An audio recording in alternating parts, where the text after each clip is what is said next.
दिल्ली की तिमारपुर विधानसभा के संगम विहार में भारतीय सेफडी ने सम्मान समारोह कार्यक्रम का आयोजन किया, जिसमें मुख्य अतिथि के तौर पर दिल्ली के पूर्व मंत्री संदीप कुमार के अलावा कई विधायक प्रत्याशी और कई प्रधान मौजूद रहे। कार्यक्रम में भारतीय सेफडी कमेटी का गठन किया गया और तय किया गया कि आने वाले समय में समाज के सभी कार्य सर्वमति से अपनी कमेटी में सुलझा लिए जाएंगे। उन्होंने इस मौके पर 2021 में जीते प्रधान, 2022 में विधानसभा के रहे प्रत्याशी और कई बुद्धिजीवियों को शील्ड देकर और शाल पहनाकर उनको सम्मानित किया। इस मौके पर गोल्ड मेडल भी दिए गए और पत्रकारों को भी सम्मानित किया गया। कार्यक्रम को सफल बनाने में मास्टर अली शेर, शमसुद्दीन सैफी, कल्लू प्रधान, साबुद्दीन, शाहनवाज ने योगदान दिया। सभी समाज से ही हाजी खुसरूद ने आश्वासन दिया कि वे हर समय समाज के साथ खड़े हैं और हर संभव मदद करेंगे। इस मौके पर संदीप कुमार जो पूर्व मंत्री हैं, उन्होंने कहा कि ये 1585 की लड़ाई है, ब्राह्मणवाद को खत्म करके इंसानियत को जिंदा रखना है, दलित और मुसलमानों को मिलकर इस देश की अब बागडोर को संभालना है। दिल्ली से शमशाद अली मसूदी की ये रिपोर्ट। अभी एक डॉक्टर साहब को आपने सम्मानित किया, हमारी बहन को सम्मानित किया। जो लोग दाढ़ी बड़ी नहीं रखते हैं, रिचार्ज होता है, वो पासपोर्ट को जब पकड़ता देखता, पहले तो देखता भाई हिंदुस्तान का युवक बाहर जा रहा है, भारत का एक अच्छा नागरिक बाहर जा रहा है, लेकिन जब वो पासपोर्ट पे नाम देखता है तो उसकी उंगलियों का दबाव बताता है इसके देश के हालात क्या है। जब हम लोग बहुत फर्स्ट क्लास ट्रेन में या गाड़ी में या कहीं पर बैठे होते हैं और फोन पे फोन आता है, हमारे वाले जय भीम कहते हैं और आप वाले अस्सलाम वालेकुम कहते हैं, तो साथ में बैठे इस देश के ब्राह्मण बनिए ठाकुर की माथे की त्योड़ियां बताते हैं इस देश के हालात क्या है। इस देश में लड़ाई कुछ और चल रही है, आप लोग समझ नहीं रहे हो। ये जो सम्मान आपने किया अच्छी बात है, लेकिन इस देश में हमें नागरिक का दर्जा प्राप्त करने के लिए भी लड़ना पड़ता है। हमारी बहन बेटियों को रात को बलात्कार करके जला दिया जाता है, मार दिया जाता है, और हम लोग अपनी अपनी दुकान जमा करके बैठे हैं। मुसलमान मुसलमानों को सम्मानित कर रहे हैं, दलित दलितों को सम्मानित कर रहे हैं, क्रिश्चियन क्रिश्चियन को सम्मानित कर रहा है, सरदार सरदार को सम्मानित कर रहा है। जब तक सारे इकट्ठे नहीं होंगे, 85-15 की लड़ाई है ये, लड़ाई 85-15 की, और इस देश के मूल निवासियों की लड़ाई है। जो मुसलमानों कहते ना कि जिसको राम कहेगा वो यहाँ पर रहेगा। अरे जहाँ से तुम लोग आए हो, यूरेशियन लोग हो, तुम लोग जाओ अपने आप को अपने राम को लेकर के। हम इस देश के मूल निवासी हैं, इस देश के मूल निवासी हैं, लेकिन मूल निवासियों को दोयम दर्जे का नागरिक इस देश में बढ़ाया जा रहा है। हम लोग चाहते हैं कि दिल्ली में दलित जाति के लोग, दलित भी बेसिकली वाल्मीकि और मुस्लिम, सिख और ईसाई एक यात्रा निकाले 1 महीने के लिए, और मुसलमान भाई चल के आए मस्जिद से, सिख भाई गुरुद्वारे से चल के आए, और अपने क्रिश्चियन भाई गिरजाघर से चल के आए, और हम लोग वाल्मीकि मंदिर से चल के आए, और 26 अलीपुर रोड पे बाबा साहब अम्बेडकर के यहाँ पर इकट्ठा होकर के, और अपने सारे धर्मों की किताबों को वहां रख के, वहां से संविधान उठा करके इस देश में जाना पड़ेगा आप लोगों को।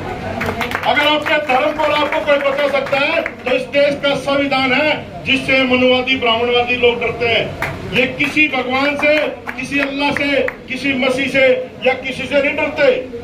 ये तो एक बहुत बड़ा धंधा है जो लोगों को पीढ़ी दर पीढ़ी गुलाम बनाता है।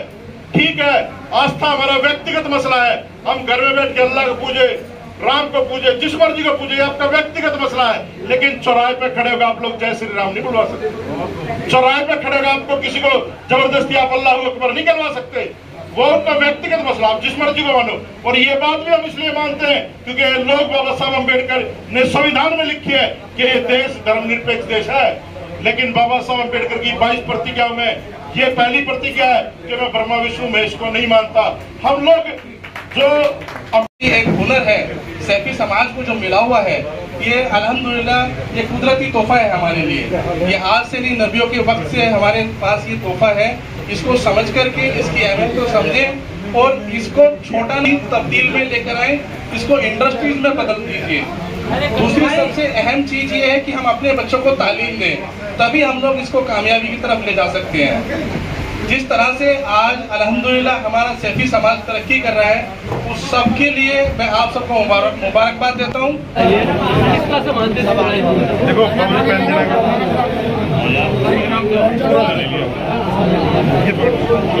देखो ये फॉर्मूला है, ये भारत देश है, ये जनसंख्या है, ये 85% लोग हैं और ये 15%। जब ये काम करता है तो ये कमर में बैठ जाता है, और जब ये आराम करता है तो ये फिर यहाँ ऐसे सर पे बैठता है, और जब ये लगता है तो यही दिखता है। तो इस देश के निर्माण में भागीदारों की जिक्र ही नहीं होता। जो 15% लोग हैं, जो ब्राह्मण बढ़िया ठाकुर है, जो मनवादी लोग हैं, वो इस देश की व्यवस्था में कब्जा किए, और इस देश में हमें सही काम के लिए भी लड़ना पड़ता है। जस्टिस है ही नहीं इस देश में, जजमेंट आती है, चाहे वो सुप्रीम कोर्ट हो, चाहे हाई कोर्ट हो, चाहे डिस्ट्रिक्ट कोर्ट हो, यहाँ पर जातिगत भेदभाव के कारण फैसले आते हैं। और अंग्रेजों ने ब्राह्मणों पे जज बनने का बैन लगा रखा था, क्योंकि ब्राह्मण कभी भी निष्पक्ष जांच नहीं करता, निष्पक्ष फैसले नहीं करता। ये जो लड़ाई है, जो मूल निवासी कॉन्सेप्ट जो इस देश में है, वो माइनॉरिटी के और माइनॉरिटी में इस देश में हिंदू है, 3% ब्राह्मण है इस देश में, वो माइनॉरिटी में है, हम हिंदू नहीं है। हम लोग इस देश के मूल निवासी हैं, चाहे वो SC है, चाहे ST, चाहे OBC है, या माइनॉरिटी के लोग हैं, ये सारे मूल निवासी लोग हैं। और जो यूरेशियन लोग हैं, जो बाहर से आए हुए लोग हैं, उन्होंने इस देश के संसाधनों पे, इस देश के राजनीति पे, इस देश के हर तरह के तंत्र पे कब्जा कर चुके हैं वो लोग। और मूल निवासी आदमी आज रोटी के लिए मोहताज है, रोजगार के लिए मोहताज है, यहाँ तक कि हमें इंसान भी 2 दर्जे का माना जाता है। तो लड़ाई जो है इस देश में रोटी कपड़े मकान की नहीं है, इस देश में लड़ाई सम्मान की है। सम्मान चाहिए, और सम्मान इंसानियत वाला चाहिए। अरे कितना गजब का देश है इस देश में, आदमी आदमी से उसकी जात पूछता है, आदमी आदमी से उसकी जात होती है। जानवरों की दूर से पता चलता है गाय है, दूर से पता चलता कुत्ता है, दूर से पता चलता है भैंस है, नहीं तो फिर मोती और चीते में क्या फर्क है? दोनों ही जानवर है। जो आदमखोर है वो थोड़ा आज इंसान के रूप में पैदा हो गया। तो ये फर्क है इंसानियत का। हमें इंसानियत इस देश में स्टैब्लिश करनी है, और इंसानियत स्टैब्लिश करने के लिए हमें अपने प्राणों की आहुति भी देनी पड़ जाए। हम लोग देने के लिए तैयार है। हम लोग हाथ से बेकार ये करता है, और हम लोग बहुजनों की मुक्ति का रास्ता तलाश रहे हैं, और हमारी पार्टी बहुजन मुक्ति पार्टी है। और हम लोग दिल्ली में बहुत जल्दी ऐसा डंका बजाने वाले हैं, इस RSS के दलाल को, केजरीवाल को पता चलेगा, जो कहता ना कि हम लोग बाबा साहब को पढ़ाएंगे। अरे फिर तू वहाँ पर जमुना के घाट पर आरती किस लिए करने जाता है? तो हनुमान मंदिर में चालीसा किस लिए करने जाता है? अक्षरधाम मंदिर में दिवाली पूजा किस लिए करने जाता है? तो ये जो पाखंड है ना, लड़ाई पाखंडवाद वर्सेस अम्बेडकरवाद है, और वो लड़ेंगे और हम जीतेंगे। प्रदेश मीडिया प्रभारी, आज जो ये कार्यक्रम बहुत बढ़िया हुआ है, और ये इंसानियत के लिए पैगाम है, जो काम कर रहे हैं समाज में उनके लिए पैगाम है। लेकिन आज जो हमारे देश में जो सरकार चल रही है, ये बहुत खतरनाक है। देश बेच दिया गया, देश गुलाम बना दिया गया, इसके ऊपर आंच ना आए, इसके ऊपर कोई आवाज ना उठाए, इसलिए ये नए नए षड्यंत्र रच रहे हैं। रोज आए दिन हर महीने नया षड्यंत्र आपको देखने को मिल रहा होगा। क्यों? क्योंकि कोई बेरोजगारी पर आवाज ना उठा दे, कोई महंगाई पर आवाज ना उठा दे, कोई मुस्लिम चिक पर आवाज ना उठा दे, कभी ज्ञानवापी मस्जिद का उठाते हैं। और मैं ये जानता हूँ, ये मानता हूँ कि ये जो मस्जिद और मदरसे का जो मुद्दा उठा रहे हैं, इनसे ये पूछा जाए कि आतंकवादी कहाँ होते हैं, तलवारें कहाँ हैं, हथियार कहाँ हैं? वो इनके मठों में है। वहाँ मठों में क्यों नहीं जांच करी जा रही है? क्या मस्जिदों में, मदरसों में रखी है? मस्जिद और मदरसा तो केवल इबादत का है, और वो लोग हथियार लेकर नंगे सरेआम चौराहे पर और सड़कों पर घूम रहे हैं, उनको क्यों नहीं पकड़ा जा रहा? ये सरकार उनका साथ देती है। जो अत्याचार कर रहे हैं उनके अपोजिट काम नहीं कर रहे हैं लोग, उनको साथ देने का काम कर रहे हैं। कानून सबके लिए बराबर होता है, कोई किसी भी धर्म का हो, किसी भी मजहब का हो, ये देश सबका है। रही बात, एक आपके चैनल के माध्यम से मैं जानकारी देना चाहता हूँ कि मुस्लिम समाज यहाँ का मूल निवासी है। देखिए, ये जो सैफी डे का मकसद ये है कि सभी समाज के अंदर जागृति लाना और समाज के अंदर जागृति पैदा करना। जैसा कि हमारे माँ बहन बेटियाँ जो भी प्रधान जीती हुई हैं, या जो हमारे भाई हैं वो जो प्रधान जीते हुए, उनका इस्तकबाल करना, उनकी हौसला अफजाई करना, ये सैफी डे का मकसद है। और जो हमारे सभी समाज के लोग जो बच्चे हैं, जो डॉक्टर्स हैं, इंजीनियर्स हैं, जो सभी तरह के जो हमारे जो उम्मीद पर आ रहे हैं लोग, हम उनके वेलकम करने के लिए हमने ये सेफ डे कायम किए पूरे भारत के अंदर उनका स्वागत करने के लिए। नहीं, इससे कोई जातिवाद नहीं। आप मसूदी है, मैं सैफी हूँ, तुम मेरे भाई और उस दिन मेरे पास में आते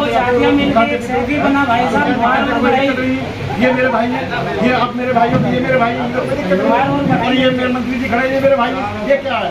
ये अगर मान लीजिए मैं मिशन जयवीर का दिल्ली प्रदेश का वाइस प्रेसिडेंट हूँ, इसका क्या उद्देश्य था? तो आपने इतना बड़ा थोड़ा कार्यक्रम किया, तो कई मंत्री, कई समिति के लोग आए, काफ़ी लोग थे, अलग अलग लोगों ने चर्चा की। आपका क्या मकसद था इसके पीछे?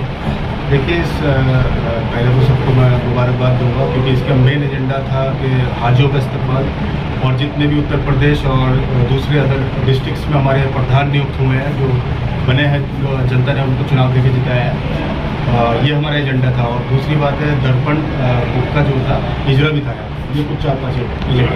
जिस तरह से जाति छोड़ो समाज जोड़ो के नारा कई संगठन दे रहे हैं, आप समाज की बात करें, सभी बिरादरी की बात करें, कुछ लोग तेली बिरादरी की बात करते हैं, कुछ अंसारी बिरादरी की बात है, क्या ये इस तरह की कमेटियाँ बिरादरी को बढ़ावा नहीं देती? देखिए, मैं समझता हूँ कि आज इसी बीच हमारे बीच एक आसिफ से भी मौजूद थे, जो कि MBBS हैं। तो जब उनको एंटरटेन किया गया और वो स्टेज पर आए, तो मेन बात यही कही गई कि ये अच्छे डॉक्टर आप जब भी बन सकते हो जब हिंदू, मुस्लिम, सिख, ईसाई सारे एलिमेंट्स के लिए आप काम करोगे, सारी कम्युनिटी के लिए काम करोगे। तो मैं समझता हूँ यहाँ तो इंडिविजुअली एक बरादरी की बात नहीं हुई है।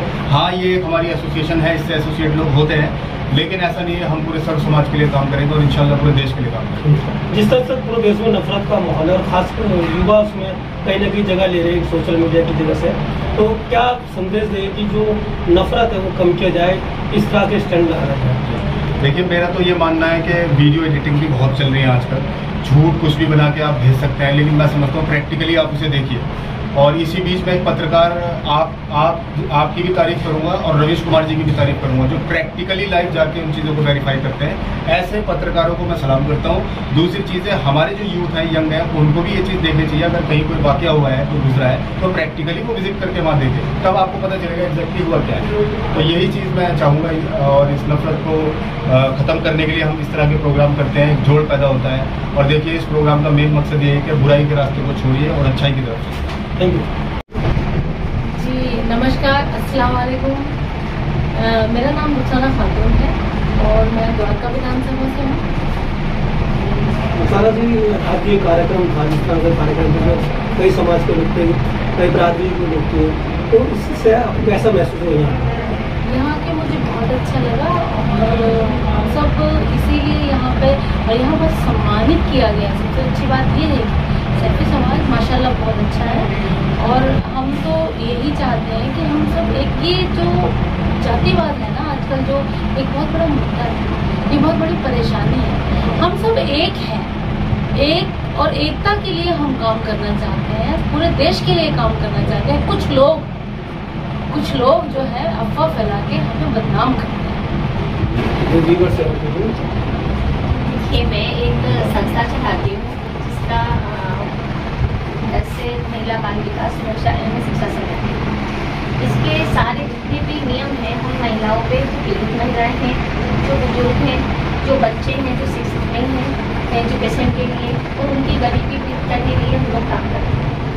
बहुत ज़रूरी, जैसे कि 4 साल 3 साल हमारे साथ बहुत कठिनाई के गुजरे हैं, हमारी संस्था ने बराबर उनको राशन मुहैया कराया है। किसी भी जरिए से हम लोग वहाँ तक पहुँचे हैं जो हमें पीड़ित लोग नहीं पहुँचे।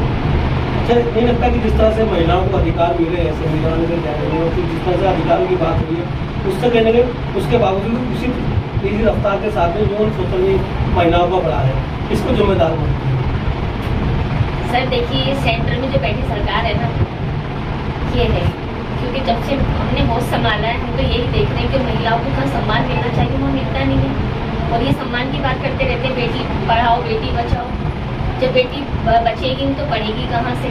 तो ये सब चीज़ें जो हमारे आंखों में पट्टी बांध के की जा रही हैं, हम कोई पागल नहीं है जो हम समझ रहे हैं कि हम अपने घर घर जाके लोगों को अपनी तरफ नहीं, कम से कम उनकी परेशानी ढूंढते हैं। हमारी सेंटर ये सरकार हमारे यहाँ ऐसा होता है कि हम अपनी संस्था के द्वारा एक कैंप लगवा देते हैं, या हम जाके सुनते हैं, या फिर अपने ऑफिस में हम डेली बैठते हैं, समस्याओं को और उनके घर जाके उस समस्या को सॉल्व भी करते हैं। क्रम किसके जेरी निगरानी हुआ?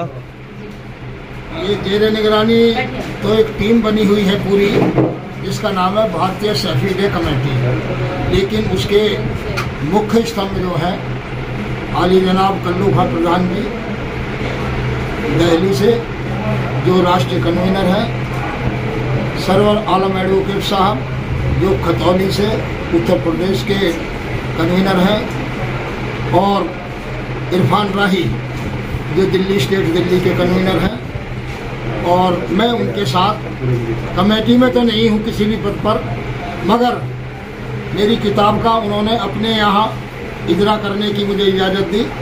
मैं अपने जो किताब लिखी है विपिन से भी दर्पण और परिवर्तन, उसका यहाँ पर रस्मी इजरा हुआ। भारतीय सैफी डे कमेटी ने प्रधानों का इस्तकबाल किया, 2022 में जो विधायक प्रत्याशी रहे उनका इस्तकबाल किया, होनहार स्टूडेंट्स का इस्तकबाल किया, सैफी समाज व दीगर अपने हिंदू मुस्लिम समाज के कई बुद्धिजीवियों का भी सम्मान किया।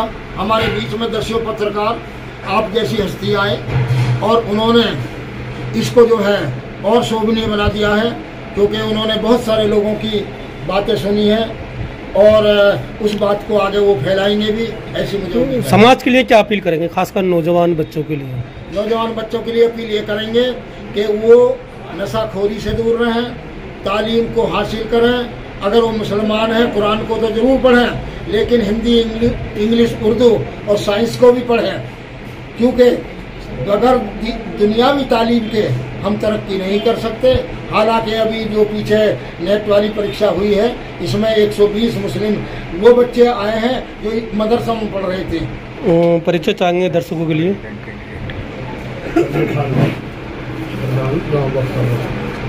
जी, आज जो एक कमेटी गठन हुआ और कार्यक्रम हुआ, इसके पीछे क्या मकसद है आपका? ये भारतीय सैफी डे कमेटी के तत्वाधान में प्रोग्राम हुआ है और उसका मैं राष्ट्रीय कन्वीनर घोषित हुआ हूँ। आज मेरे को सर्वसम्मति से पूरे हिंदुस्तान के कोने कोने से आए हुए लोगों ने राष्ट्रीय कन्वीनर घोषित किया है और इसके तहत हम काम करेंगे। अभी पिछले 1 साल से हम इसके तहत काम कर रहे थे। एक राष्ट्रीय सैफी डे कमेटी बनते ही हमने सैफी डे मनाया दिल्ली के अंदर, 47वां Saifi day Bakhtawarpur Bristol farm house में हज़ारों लोगों की संख्या में प्रोग्राम किया। उसके बाद में 15 अगस्त मनाया भारतीय सैफी डे कमेटी के तत्वाधान में। उसके बाद में 26 जनवरी मनाई। उसके बाद जो है शाहपुर मुजफ्फरनगर में जो प्रधान नियुक्त हुए, चुनाव जीत के आए वो, और कुछ बच्चों ने MBBS जो ना फाइनल किया, उन बच्चों का हमने इस्तकबाल किया वहाँ जाके। और उसके बाद अब एक प्रोग्राम हमने ये रखा है, इसमें हमारे मास्टर अली शेर साहब जो भारत राष्ट्रीय सैफी रत्न पुरस्कार से सम्मानित व्यक्ति हैं, उनके द्वारा सैफी दर्पण नामक एक किताब लिखी गई जिसका विमोचन यहाँ पे हुआ। जैसे देखा जाता है जब कमेटियाँ बनती है तो बड़े जोर शोर के साथ काम होता है, लेकिन कुछ दिनों में ही वो उनका काम करने का जो रफ्तार है वो धीरे हो जाती है और कुछ दिनों बाद वो खत्म हो जाती है। तो आपके संगठन की रफ्तार यूं ही बनी रहेगी या ये भी उन्हीं तरह जो बाकी संगठन उन्हीं तरह चल रहेगी? हमारे संगठन की रफ्तार तो बराबर गति पकड़ती जा रही है और हमने अभी तक तो कम से कम 20 फैसले समाज के वो कराए हैं जो बिल्कुल उलझे हुए थे। हमारे पास बाय रिकॉर्ड हम काम कर रहे हैं और बहुत जल्दी हम एक और बच्चों का एक प्रोग्राम रखने जा रहे हैं। और मंत्री जी के यहाँ जो हमारा प्रोग्राम कैंसिल हुआ, ये प्रोग्राम अगली डेट फिर रख दी जाएगी मंत्री जी से मशवरा होकर और बहुत बड़े लेवल पे प्रोग्राम करेंगे। हमारी रफ्तार धीमी नहीं होगी। हमने समाज का काम करना, कौम का काम करना, देश का काम करना, इसलिए हम लोग भारतीय सैफी डे कमेटी के तमाम लोग समर्पित लोग हैं, इसलिए हमारी धीमी रफ्तार नहीं होगी, इंशाल्लाह काम करेंगे। Thank you.